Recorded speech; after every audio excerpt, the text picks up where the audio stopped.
Assalamualaikum warahmatullahi wabarakatuh. Salam bela negara. Selamat pagi Kadet Prodi Matematika. Kali ini kita akan mempelajari materi selanjutnya yang sebelumnya kita telah mempelajari elips. Nah, sekarang bagaimana penerapan elips itu dalam masalah kontekstual khususnya bidang pertahanan. Nah, sub CPMK dan CPMK kali ini adalah CPMK-nya sendiri menyusun elips dan dapat menerapkannya dalam masalah kontekstual khususnya bidang pertahanan, sedangkan sub CPMK-nya menerapkan konsep elips dalam masalah kontekstual khususnya bidang pertahanan. Kenapa sih harus pertahanan? Karena memang kita bekerja di bidang pertahanan. Pernahkah adik-adik berpikir, emang ada ya elips di dunia nyata? Oke, mari kita lihat pada video berikut. Ini adalah lintasan para orbit di planet-planet untuk mengelilingi matahari. Nah, lintasannya itu berbentuk elips. Selanjutnya ada JIS. Ayo, siapa yang tidak kenal? Ini ada di Jakarta. Kalau tidak salah, pernah ada konser di sana. Dan adik-adik kalau pernah datang ke Jakarta melihat JIS, maka bentuknya adalah berbentuk elips. Selain adalah orbit planet terhadap matahari berbentuk elips, ada juga yang stadion tadi juga berbentuk elips, dan satu lagi yaitu lampu sorot. Nah, lampu sorot itu sendiri, tembakan lampunya itu berbentuk elips. Nah, terus berpikir lagi, kenapa harus belajar elips? Toh kita bidang pertahanan, kok ngomong elips gitu kan ya? Bukannya elips matematika doang gitu ya. Nah, pembelajaran tentang elips bukan hanya bagian dari matematika abstrak saja adik-adik, tetapi memiliki banyak banget kegunaan nyata, terutama di bidang teknologi dan pertahanan. Nah, dalam pertahanan modern sendiri, konsep elips itu digunakan untuk memahami berbagai sistem penting yang ada di bidang pertahanan, khususnya bidang teknologi pertahanan ya. Yang pertama itu lintasan peluru kendari dan roket yang sering kurvanya itu menyerupai elips karena ada pengaruhnya dari gravitasi. Nah, dengan memahami sifat-sifat elips, para ahli itu sendiri dapat memprediksi lintasan proyektil atau satelit yang lebih akurat. Yang kedua itu terkait orbit pengintai yang digunakan untuk pemantauan dan komunikasi mengikuti bentuk elips secara hukum Kepler ya. Nah, karena pertahanan yang sangat bergantung pada satelit, maka pemahaman tentang elips ini menjadi sangat krusial yang harus kita pelajari gitu sebagai orang-orang yang akan bekerja di bidang pertahanan nanti. Terus yang ketiga adalah pada radar dan sistem pelacakan. Nah, prinsip elips itu sendiri membantu dalam menganalisis sinyal, penentuan objek posisi, kemudian ada dua titik fokus.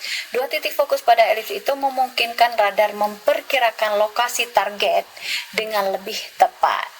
Dan yang terakhir adik-adik, nah dalam sistem komunikasi dan intelijen, nah prinsip elips sendiri itu diterapkan dalam desain antena serta penguatan sinyal, memastikan informasi dapat diterima dengan baik melalui berbagai aplikasi yang kita sebutkan tadi. Jelas ketika kita mempelajari matematika itu dasar yang paling penting loh dalam teknologi pertahanan, sehingga dia akurat, canggih, handal, dan bisa dibandingkan gitu dengan yang lainnya. Nah, ini ada sedikit review materi adik-adik. Nah, elips itu sendiri adalah tempat kedudukan titik-titik pada bidang datar yang jumlah jaraknya terhadap titik tertentu yang kita ketahui itu tetap atau konstan, tidak akan berubah, selamanya sama. Jadi jarak F1 dan F2 itu konstan sebesar 2C. Kalau kita memberi titik fokusnya di titik C1 sama satu lagi titik C yang kedua. Nah, kemudian coba lihat itu adalah kerucut. Kerucut ketika kita iris, itu irisannya miring sedikit ya. Itu irisannya akan menghasilkan berbentuk elips, di mana nanti di sana ada disebut titik fokus atau titik api. Titik api di sini disebut titik api F1 dan titik api F2. Nah, jarak keduanya itu sama sebesar 2C dan jumlah jarak keduanya itu adalah 2A. Nah, contohnya ini nih adik-adik. Ini adalah gambar di mana titik pusatnya di P, F1-nya pada min C0, kemudian F2-nya pada C0. Saya ambil sembarang titik, misalnya titik T. di situ ada titik T, K, D, E, dan L ya. Nah, saya mengambil di titik T. Maka jarak T ke F1 ditambah jarak T ke F2 itu sama dengan 2A. Itulah maka disebut sebagai elips ya. Selanjutnya kita recall kembali bahwa persamaan elips itu ada yang pada titik 0,0 dan ada titik pada m,n. Nah, titik pada 0,0 itu x kuadrat per a kuadrat plus y kuadrat per b kuadrat sama dengan 1. Sedangkan ketika kita geser titiknya dari 0,0 menjadi m,n, maka x-nya juga ikut tergeser. Yang tadi kan dia 0 ya. Nah, sekarang dia bergeser sebesar m, sehingga x dikurang m dikuadratkan per a kuadrat ditambah y dikurang n dikuadratkan per b kuadrat sama dengan 1. Selanjutnya ada lagi apa? Iya, betul sekali, titik singgung dan garis singgung ya. Nah, persamaan garis singgung sendiri di elips itu pada titik x1 y1 itu ketika titik pusatnya di 0,0 ya adik-adik, sehingga bentuk garis singgungnya seperti pada gambar dengan titik gradien sendiri adalah P gitu ya. Nah, kemudian bagaimana kalau dia sudah bergeser nih si titik 0,0-nya menjadi m,n, maka x yang tadi x1 dan y-nya 1 juga bergeser menjadi x1 bergeser sebesar m, kemudian y1-nya juga bergeser sebesar m gitu ya. Nah, ini ada contoh nih untuk tugas proyeknya agar adik-adik lebih memahami ngapain aja sih nanti ketika kamu melakukan proyek. Nah, ini misalnya saya memberikan kasus singkat, pemerintah akan memasang radar di suatu wilayah. Nah, lokasi radar dan satu titik tumpul sinyalnya diberikan. Nah, kemudian zona deteksi optimal diasumsikan berbentuk elips dengan kedua titik itu sebagai titik fokus. Nah, tugas mahasiswa itu apa?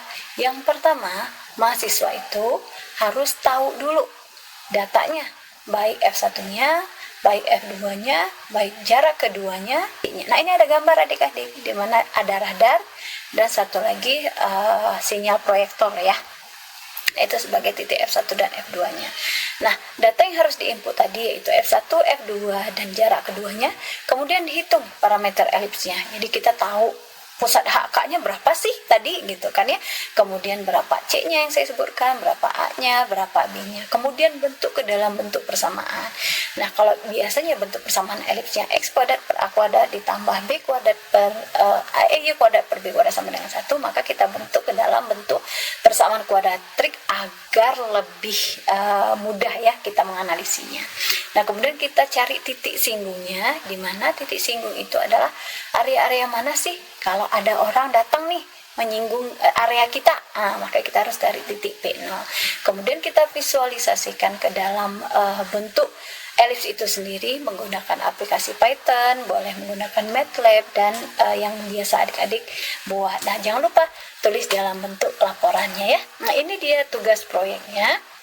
Saya perjelas kembali tugas proyeknya. Nah, ini nanti tugas proyeknya akan saya kirim ke LMS kita buat kamu baca dan penuhi semua apa yang diinginkan dari tugas tersebut. Seperti yang tadi saya sebutkan bahwa pemerintah berencana memasang sistem radar baru di sebuah wilayah strategis untuk meningkatkan kemampuan deteksi dan pemantauan. Nah, lokasi radar utama telah ditentukan pada koordinat tertentu dan berupa titik pantul dan menara tinggi yang ditetapkan sebagai titik pemantulnya. Nah, tugas adik-adik adalah yang pertama buat modelnya. Yang tadi kan saya arahkan untuk membuat model. Nah, kalau kita namanya buat model supaya jadi elips, berarti kita harus tahu titik fokusnya, titik pusatnya, kemudian nilai A-nya, nilai B-nya, nilai C-nya agar bisa menjadi bentuk kuadratik si elips tadi. Terus buat tuh persamaannya. Nah, setelah dapat, cari titik singgung mana nih yang kira-kira kalau disinggung sama orang asing nih. Nah, gitu kan. Kemudian kita tentukan persamaan garis singgungnya. Setelah itu, adik-adik buat visualisasinya dalam bentuk grafik agar benar-benar berbentuk elips. Nah, selanjutnya apa? Selanjutnya adik-adik membuatnya dalam bentuk laporan. Tapi sebelumnya dianalisa dulu. Nah, bagaimana bentuk elips tersebut dapat mempengaruhi strategi penempatan pertahanan seperti rudal penangkis atau drone pemantau. Nah, susun laporannya, kemudian presentasi hasilnya, agar solusinya dapat kita tentukan ya.